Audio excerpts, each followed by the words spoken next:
আসসালামু আলাইকুম রহমতুল্লাহ। কেমন আছো তোমরা? আশা করি অনেক ভালো আছো। আমিও মন আল্লাহ পাকের রহমতে অনেক ভালো আছি, আলহামদুলিল্লাহ। তো আজকে আমি তোমাদের মাঝে হাজির হয়ে গেলাম নতুন আরেকটি ভিডিওতে। আর আজকের এই ভিডিওটা হচ্ছে এসএসসি 2025 যারা রয়েছে, অর্থাৎ 2025 সালে তোমরা যারা এসএসসি পরীক্ষা দিতে যাচ্ছ তাদের জন্য ডায়লগ রাইটিং ফরম্যাট নিয়ে হাজির হয়ে গেলাম। একটি মাত্র ডায়লগ দিয়ে তুমি দুনিয়ার সকল ডায়লগ লিখে ফেলতে পারবে। তো তার জন্য তোমাকে কি করতে হবে, এই ভিডিওটি শুরু থেকে একদম শেষ পর্যন্ত কন্টিনিউ করতে হবে। যারা আমার চ্যানেলটা এখনো সাবস্ক্রাইব করো নাই তারা দ্রুত সাবস্ক্রাইব করে দাও, আর যারা করেছো তাদেরকে অসংখ্য ধন্যবাদ। আর এই ভিডিওর প্রথম কমেন্টে আমার সেকেন্ড চ্যানেলের লিঙ্ক দেওয়া রয়েছে, আর সেকেন্ড চ্যানেলটি হচ্ছে জব এবং অ্যাডমিশন রিলেটেড। আমি বিভিন্ন টিপস এবং ট্রিক্স সেখানে শেয়ার করছি, তো অবশ্যই তোমরা সেই চ্যানেলটাকে সাবস্ক্রাইব করে দাও। ওকে, তো দেখো এসএসসি 2025 যারা রয়েছে তাদের জন্য কি ডায়লগ রাইটিং, হ্যাঁ ডায়লগ রাইটিং ফরম্যাট, মানে একটা মাত্র ডায়লগ দিয়ে তুমি পরীক্ষায় যে কোনো ডায়লগ লিখতে পারবা।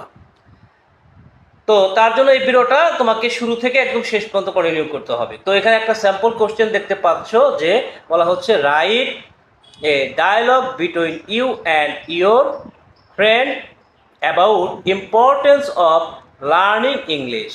তো বলা হচ্ছে যে তোমার এবং তোমার বন্ধুর মধ্যে একটা ডায়লগ লেখো, কি বিষয়ে? Importance of learning English. এখানে দেখো যে বিষয়টা আছে সেটা কি? Importance of learning English. এটা হচ্ছে তোমার ডায়লগের বিষয়বস্তু, অর্থাৎ এই বিষয়ে তোমাকে ডায়লগ লিখতে হবে। তো ডায়লগ যখন অ্যান্সার করবা তখন তোমাকে এইভাবে লিখতে হবে যে এ ডায়লগ, এখানে কি লিখবা? যে a dialogue between myself and my friend. ঠিক আছে, এখানে দুজন ব্যক্তির মাঝে ডায়লগ লিখতে বলছে, এজন্য my self and my friend. যেহেতু প্রশ্নপত্রে কোনো নাম উল্লেখ নাই, এজন্য তুমি কি ব্যবহার করবা? মাই সেলফ কথাটা ব্যবহার করবা, মাই সেলফ কথাটা ব্যবহার করবা, এবং মাই ফ্রেন্ড কথাটা ব্যবহার করবা। আর যদি প্রশ্নপত্রে নাম উল্লেখ থাকতো রহিম করিম, তাহলে সেক্ষেত্রে তুমি সেই নামটা ব্যবহার করতা। এখন কি সম্পর্কে? অ্যাবাউট, এখানে কি সম্পর্কে? About importance of learning English. ঠিক আছে, ইম্পর্টেন্স অফ লার্নিং ইংলিশ সম্পর্কে। ওকে, তো এখন পরীক্ষা যেই ডায়লগটা আসবে অ্যাবাউটের পরে জাস্ট কি করবা? ওই নামটা এই জায়গাটাতে বসায় দিতে হবে। হ্যাঁ, এখানে আসতে পারতো about importance of tree plantation, importance of reading news paper, যাই আসুক অ্যাবাউটের পরে ওই নামটা এখানে দিবা। আচ্ছা, এরপর আসি আমরা যে মাই সেলফ, মাই সেলফ অর্থাৎ তুমি নিজে। মাই সেলফ মানে কি? তুমি নিজে। Myself, hello friend how are you. ওহে বন্ধু কেমন আছো। আসলে হ্যালো বাংলাটা আমরা ওহে বলি, আসলে ওহে না বলে এটা হ্যালো বলাটাই উত্তম, কারণ হ্যালোর কোনো আসলে নিজস্ব অর্থ নাই। এই নামটা একজন ব্যক্তির নাম বিদায়, এটা একটা মেয়ে মানুষের নাম। অর্থাৎ আলেকজান্ডার গ্রাহাম বেল, তার স্ত্রীর নাম ছিল হ্যালো। তিনি তার প্রথম যে কল, মানে টেলিফোন আবিষ্কার করার পর আলেকজান্ডার গ্রাহাম বেল যখন টেলিফোন আবিষ্কার করেছিলেন, তখন প্রথম কলটা তিনি তার প্রেমিকাকে দিয়েছিলেন বা তার স্ত্রীকে দিয়েছিলেন, এবং তার নাম ছিল কি? হ্যালো। হ্যাঁ, তো এই হ্যালোটা হচ্ছে আলেকজান্ডার গ্রাহাম বেলের প্রেমিকার নাম। তো এই জন্য এটার বাংলা কোনোভাবে ওহে হয় না, এটাকে আমরা অনেক সময় ওহে বলে থাকি, কিন্তু এটা আসলে মূলত হ্যালোর বাংলা হ্যালোই বলতে হবে। তাহলে hello friend how are you, hello বন্ধু তুমি কেমন আছো। Friend I am fine by the grace of Allah and you, আমি আল্লাহর রহমতে ভালো আছি, এবং তুমি কেমন আছো। এরপরে মাইসেলফ বলবে মি টু, আমিও। Are you thinking for something, তুমি কি কোনো কিছু নিয়ে চিন্তা ভাবনা করছো। Friend yes friend I am thinking about, এখানে স্টার্ট কিন্তু ঘর আছে, এই ঘরে জাস্ট তুমি কি করবা? যে ডায়লগটা আসছে নামটা বসাই দেবা। Yes friend I am thinking about importance of learning English. তো এই জায়গায় কি বসাবা? Importance of learning English.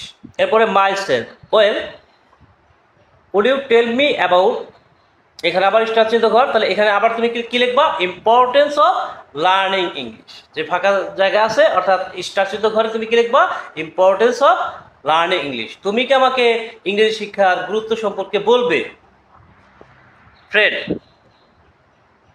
It is a good topic for discussion, এটি আলোচনা করার জন্য ভালো বিষয়।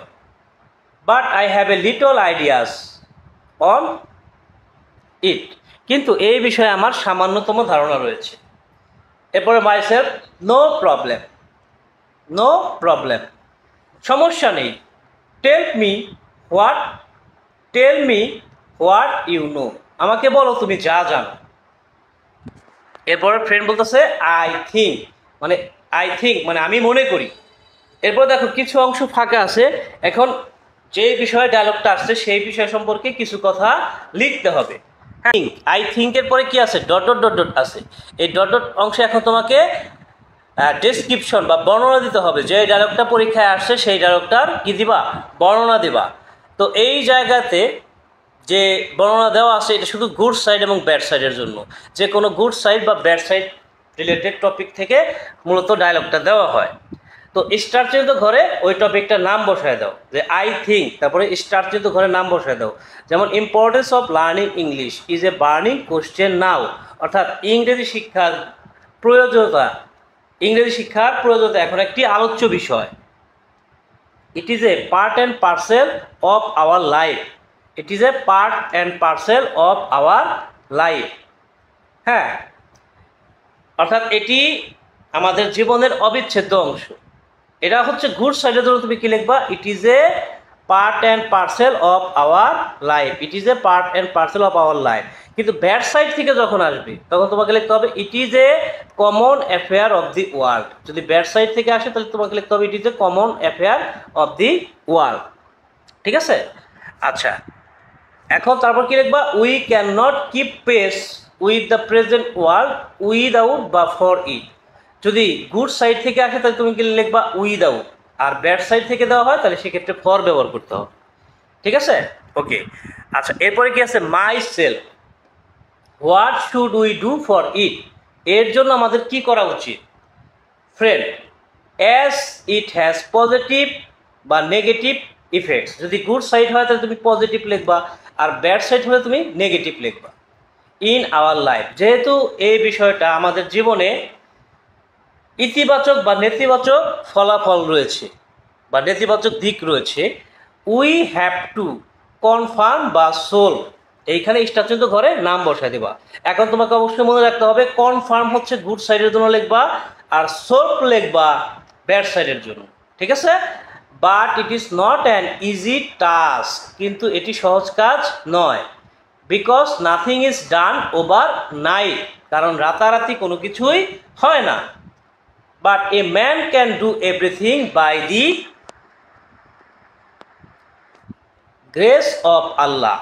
হ্যাঁ, এখানে কি আছে, but man can do everything by the grace of Allah, কিন্তু মানুষ সব কিছু করতে পারে আল্লাহর রহমতে, আল্লাহর দয়াতে।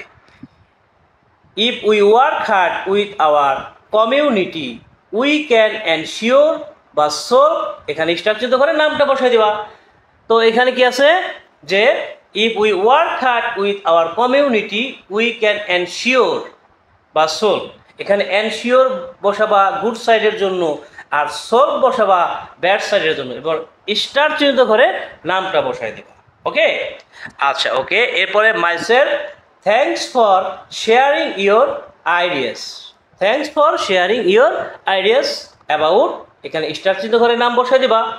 এরপরে friend, you are welcome, friend বলতেছে you are welcome. Friend, it is time to go back home, এখন বাড়ি যাওয়ার সময় হলো। Myself, okay bye, see you next, may Allah keep you safe. Okay, বিদায়, আবার দেখা হবে, আল্লাহ তোমাকে নিরাপদে রাখুন।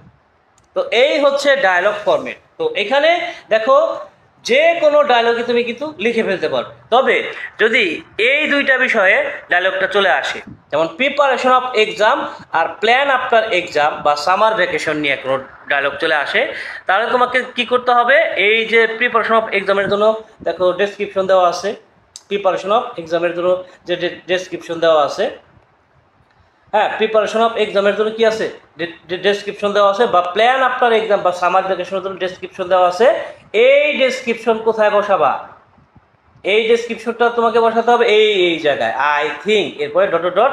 এখানে যদি প্রিপারেশন অফ এক্সাম চলে আসে, প্রিপারেশন অফ এক্সাম যদি চলে আসে তাহলে তোমাকে লিখতে হবে যে our exam is knocking at the door, my preparation is quite well, I have prepared all subjects, but